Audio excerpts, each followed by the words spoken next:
mangsa dening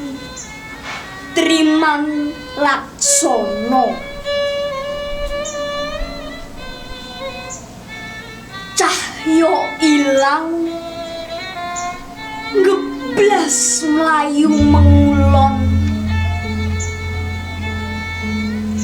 tanpa wilangan ngrabas angin-angin sore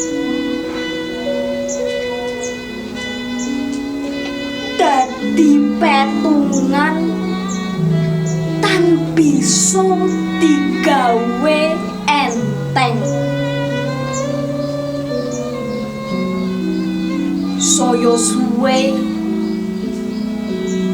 kabeh wis lumingsir bareng tekane ketiga dawa lemah pating bengkah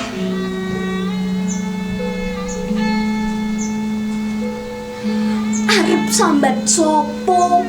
menawa ora karo Gusti kang gawe urip lan nasib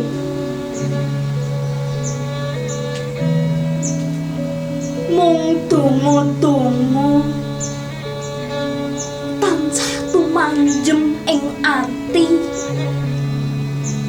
kanggo nyapih kahanan saya suwe saya adoh mangsa tan bisa diitung